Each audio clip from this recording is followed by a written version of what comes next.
Iya, oke guys ya, balik lagi sama gue karena data nggak bisa bohong ya. Oke, sekarang hari apa ya? Jumat,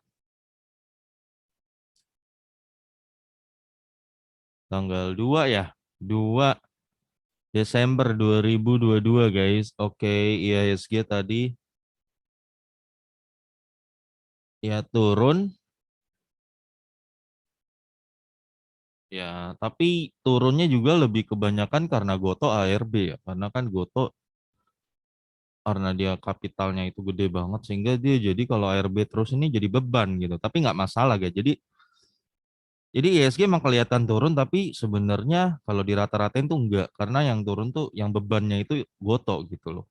Beban dia kan jadi beban.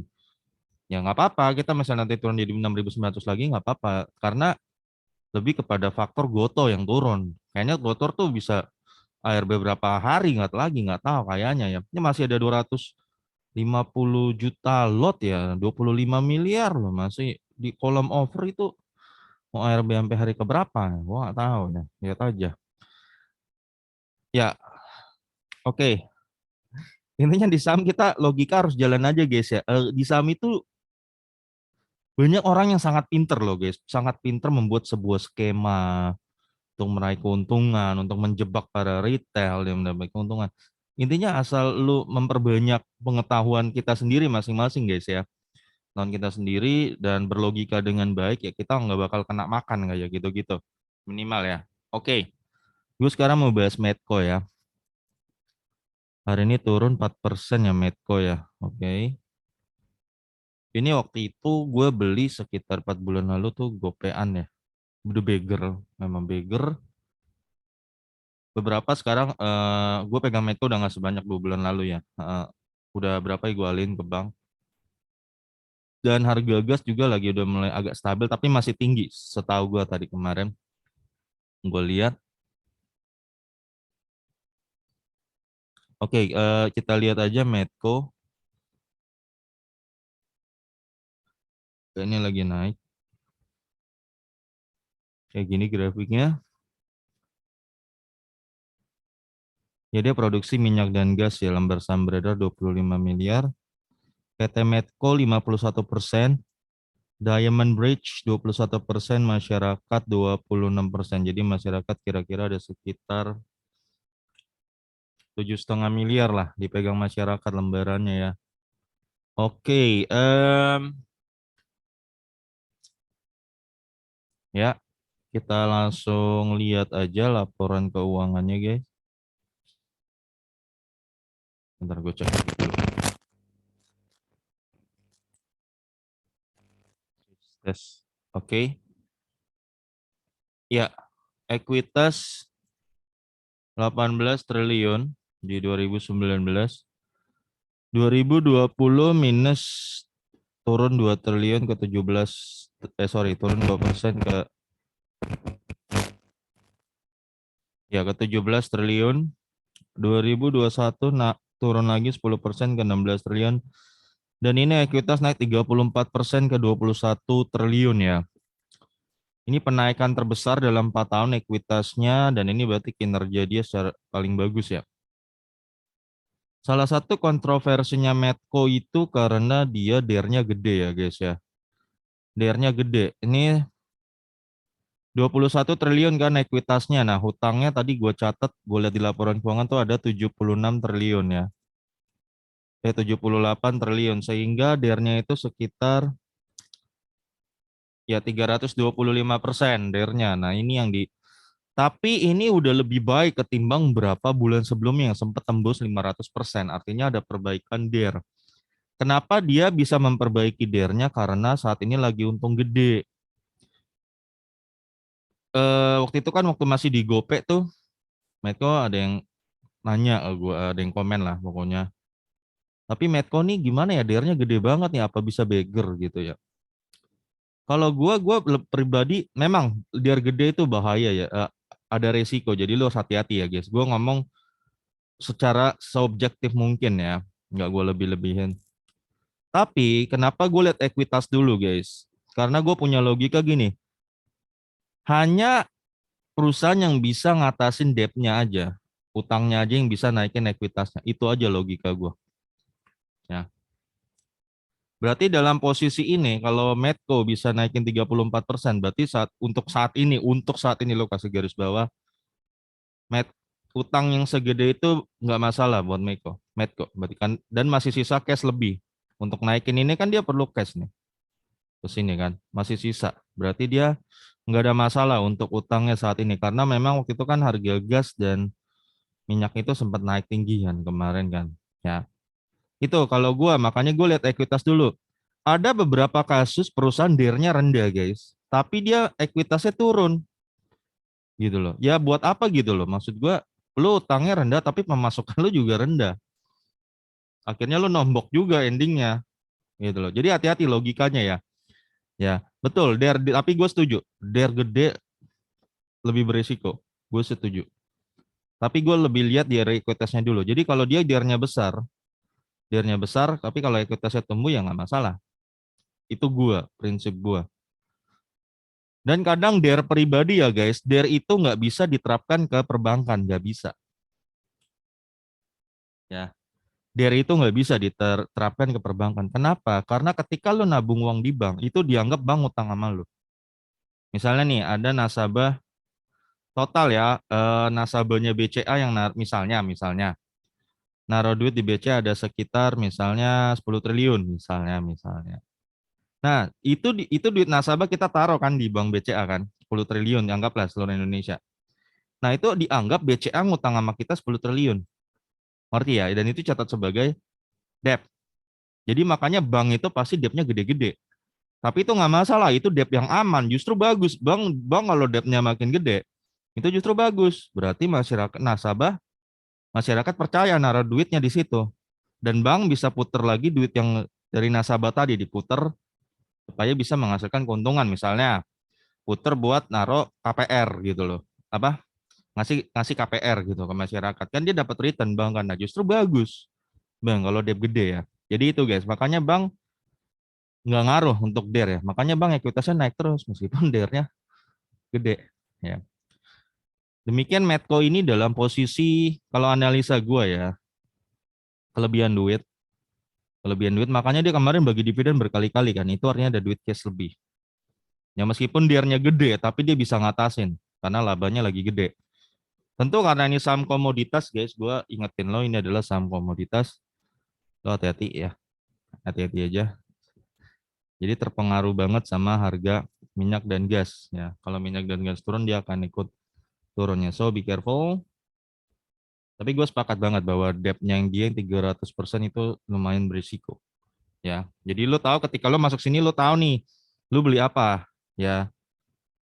Nggak di nggak gue lebih-lebihin, nggak gue kurang-kurangin gitu loh ya. Gue ngomong apa adanya aja. Lembar saham beredar 25 miliar, maka book value-nya 732, 713, 641 dan sekarang 865 ya book value-nya Medco. Eh, harga rata-rata 647, 372, 492 dan 1090 ya. Ini EBV 0,8, 0,5, 0,7 dan 1,26.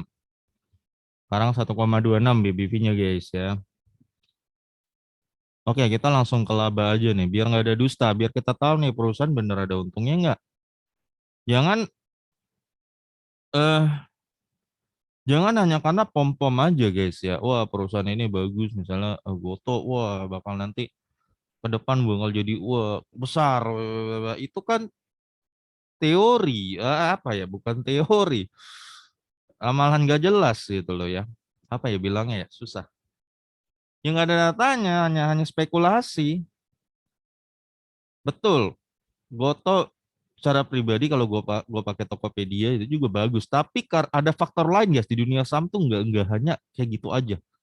Ada faktornya yang harus lu cek lembar sahamnya berapa, yang beredar macam-macam. Perusahaan bagus kalau lembar sahamnya terlalu banyak nggak berguna. Lu nggak worth it beli itu. Ya sekarang nih maaf nih ya, lu yang lagi bener-bener nyangkut di Goto. Gua nggak tahu siapa yang pom-pom lu di sana, gua nggak tahu. Ya, tapi gue tanya, apakah lu pernah membaca laporan keuangannya dengan jelas sebelum lu memasukkan uang lo? Kalau enggak, ya berarti lu sebenarnya lagi gambling. Jadi ini bukan salah siapa-siapa lo masukin itu. Betul, mungkin ada berapa influencer ya yang mempengaruhi lu lah. Ya, mungkin mereka dibayar atau kan kita kan nggak tahu ya dibayar. Tapi tetap sebenarnya kita yang harus cerdas gitu loh, guys. Ya, sampai kapan kita mau dikerjain gitu loh. Di bursa itu banyak orang pinter, guys, ya. Lebih pinter dari kita yang bisa ngakalin kita. Kalau kitanya nggak pinter gitu, nggak bukan yang nggak usah ngomong pinter, nah minimal nggak mengequip diri apa sih bahasa Inggrisnya equip, ya memperlengkapi diri gitu loh ya. Oke, laba dia di sini 285 miliar ya. Saat ini ROE-nya jelek banget. 2020 dia rugi parah guys, 1,9 triliun. Gila rugi parah banget nih. Dan di 2021 dia mulai mencetak keuntungan kembali 840 miliar dengan ROE 5%. Ini ROE-nya sih biasa aja ya saat itu. Dan sekarang dia punya 6 triliun guys. ROE 27%. Iya. Berarti kalau tutup buku kira-kira 36% ya. Ya, sangat sangat sangat bagus ROE-nya. Sangat sangat bagus ya. Harus kita akuin ya. Oh ya, kalau gua nggak salah denger, ini ada grupnya Salim ya, entah yang mana nih. Ya, grupnya Salim ini ada. Jadi mau nggak mau pasti harusnya ya dia bagi dividen terus harusnya, harusnya ya, karena posisinya aja kayak begini nih, pemegang sahamnya ya. Oke, oke, sekarang kita cek soal dividen ya. Sorry, IPS dulu. IPS 11,77, minus 77,33 dan sekarang dia udah punya 238 guys. Terbesar ya dari 4 tahun ya. Ini kuartal 4 minus 21, minus 106, 27 dan ini berpotensi tembus buku tahun ini. What the-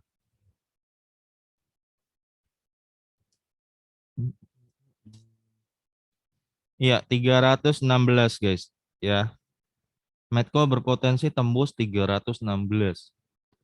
Ini yang akan dibagikan dividen ya. Ini yang menentukan apakah lembar saham lo ada harganya enggak gitu loh.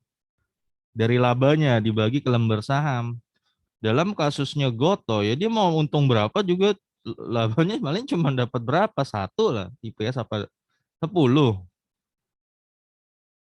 Kalau nggak salah cuma tiga deh. Tiga di sini IPS-nya. Nah, itu dari situ aja lu udah tahu, lu beli 300 udah kemahalan. Itu loh, kayak gitu guys maksud gua ya. Lu harus cek dari labanya dan jumlah saham beredarnya, lu cek sehingga lu bisa ngetahuin saham yang gue beli worth it nggak sih. Nah sekarang Medco satu lembar sahamnya kira-kira udah bakal calon sampai Desember ini punya IPS 316. Nah, dari sini kita mulai pakai logika, guys. Kalau gue beli Medco di harga 1.000, worth it nggak gue dapat sebuah barang dengan IPS 300? Nah, itu logikanya. Ya, itu. Ya. Nah, sekarang kita mau bahas barang-barang. Kan di IPS sudah segini nih, 300 ya, guys ya. Nah, jangan sampai berhenti di sini aja. Kenapa? Karena ada perusahaan yang nggak bagi dividen. Buat apa angka IPS di sini kelihatan gede, tapi dia kagak bagi ke lo. Itu guys, jangan sampai lihat di sini aja. Lu harus lihat dividennya juga. Contoh lu kena kasus di apa tuh? SCMA sama satu lagi apa tuh? EMTK ya? Apa tuh? Yang Piala Dunia itu kan ya? Iya iya gak sih? Iya. Gue lupa apa SCMA apa MTK ya nggak bagi dividen tuh kalau nggak salah MTK deh. Kalau gue nggak salah ya. Itu contoh perusahaannya boleh besar. Ini guys, ini lu tolong lo ambil case ini banget ya. Perusahaan terkenal nggak jaminan. Bagus buat dia doang, nggak bagus buat lu. Lo paham itu ya? Bagus buat dia doang, buat perusahaannya, buat lo enggak. Jadi meskipun dia perusahaan terkenal, dia tuh nggak pernah bagi dividen. Jadi buat apa? Ada Piala Dunia juga nggak guna. Jadi Piala Dunia nih untung gede, dia nggak bagi ke lo buat apa? Dan kalau gua nggak salah, SCMA itu juga, kalau MTK kayaknya nggak bagi dividen tuh. Kalau SCMA itu seupil dividennya. Jadi nggak guna juga sebenarnya. Ya, ya itulah kalau lo mau nanya kenapa ya CMA dan MTK itu. Tapi nanti gue cek lagi lah keuangannya ya. Nah itu guys. Ya, Medco dividen dia ini nggak bagi karena rugi. Di sini dia nggak bagi karena rugi juga. Nah di sini dia mulai bagi. Ya waktu itu punya 27 dia bagi 20. Yield 4%, DPR 74%. Kemarin di 2022 dia udah sempat bagiin interim 14. 14 nih ya. Ah, berarti masih ada kalau di 316 kurang 14 masih ada 312 lagi. Nah, dia mau bagiin berapa nih? Nah, gue lihat dulu dividen historinya ya. Untuk Medco. Nah, salah satu yang lu cukup sedikit harus hati-hati di Medco adalah dia kurang konsisten kalau gue nggak salah ya soal dividen. Kadang ini kalau gue nggak salah, semoga ini keluar ini story yang benernya. Ya, oke, kita pastiin kita lihat dulu aja historinya ya, baru kita ambil kesimpulan. Nanti gue salah ngomong lagi.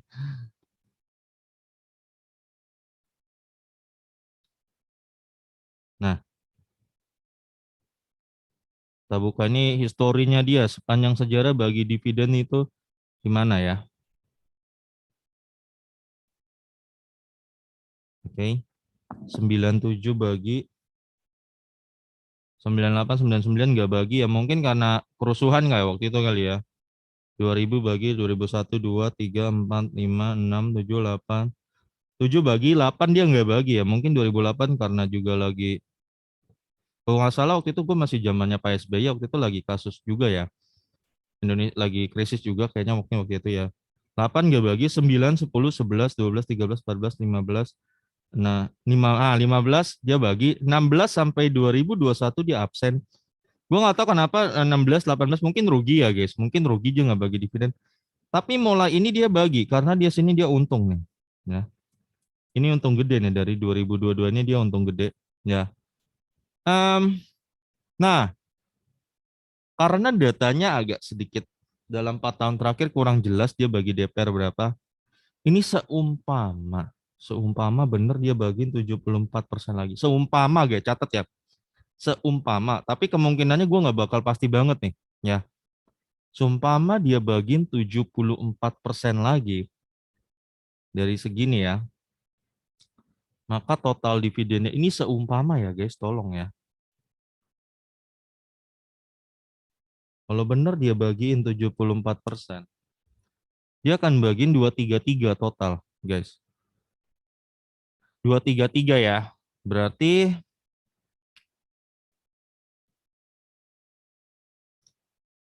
233 kalau lo ambil di Medco sekarang maka lo akan dapat yield 21,5% ya. Sebenarnya gede, gede. Ini ya 21,5% ini gede banget. Nah, tapi gini ya, iya, betul. Angkanya ada, dia duitnya ada sekarang. Kira-kira duitnya ada, ya segitu. Tapi gue nggak tahu, nggak bisa pasti banget. Apakah dia bakal bagiin segini nih, 233, bener nggak? Gitu ya. Ya, ini dengan DPR 74% ya.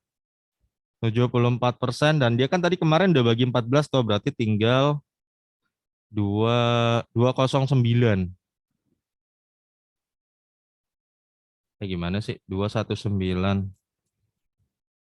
Ya bener ya. Nah, segini. 219 masih ada 219 yang kemungkinan bakal dibagi. Ya 20%. Eh, ya 20% tuh gede banget. Tapi gini gak? Nah ini susahnya gue untuk Medco nih susahnya di sini karena dalam 4 tahun ini kurang jelas datanya dia sukanya bagi berapa. Memang yang tahun lalu dia bagi segini. Ya, tapi gue nggak tahu apakah tahun ini manajemennya berubah pikiran gitu loh. Nah itu. Lain cerita kalau misalnya lu bicara, kita membicarakan ITMG, Adro yang jelas-jelas setiap tahun rutin, PTBA angkanya berapa selalu rutin, gampang banget itu prediksi begituan. Ya, kalau ini kan karena nah ngalor ngidul angkanya nggak jelas, rutinitasnya nggak jelas, maksudnya jadi gue jadi bingung gitu. Kita jadi bingung gitu ya, agak kesulitan. Oke lah, anggaplah kita ambil 50% aja dia bagi. 150, 160. Anggaplah ya, dia DPR 50% deh. Berarti kan 155 toh? Iya nggak sih? Kali 158. 158 ya dia bagi ini kalau DPR 50% ya. 158 dikurang 14 karena kan dia udah bagi nih. Berarti masih ada eh sorry, what the hell? Ya gue hitung manual aja. 144. Berarti dia kira-kira masih bisa bagiin 144 ya. Seumpama nih 50% ya, masih dapat tuh 13%. Ini. Jadi ini kalau gue asumsikan dibagi 50%, ya, lu masih dapat yield 13,3%. Ya, ya gede banget lah ini. Kalau benar, ya, kalau benar, ya lu doain aja. Jadi gue simpulin aja nih guys ya. Gue simpulin aja ya. Ini Medco, ya ekuitas naik paling gede tahun ini dan ini laba juga naik gede banget. Memang kalau dibandingkan kuartal 2 agak sedikit turun, tapi tetap masih tergolong gede. Kalau dibandingkan tahun lalu ya jelas naik gede banget. Ya, dia baru bagiin 14 guys ya. 14 berarti masih ada 312 lagi yang belum dibagiin sebagai dividen. Kira-kira sebagai dividen. Nah, ini disinilah ranah spekulasi lo. Disinilah karena ini perusahaan tidak serutin perusahaan-perusahaan misalnya kayak BCA, BRI atau ITMG, Adro yang rutin membagikan dividen dan DPR-nya jelas gitu loh ya. Sehingga lo masuk sini ini adalah ranah spek yang terakhir yang ya spekulasi dividennya ini ranahnya.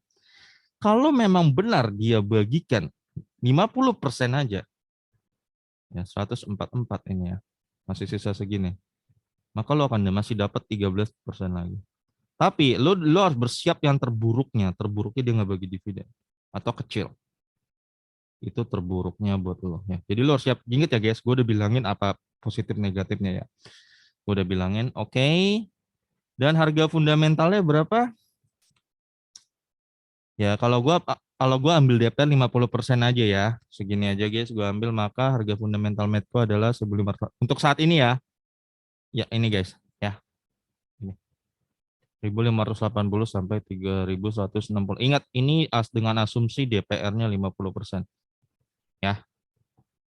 Oke guys, sampai di sini aja guys. Gua rasa ya untuk Medco. Sampai ketemu lagi video gue berikutnya. Karena data nggak bisa bohong.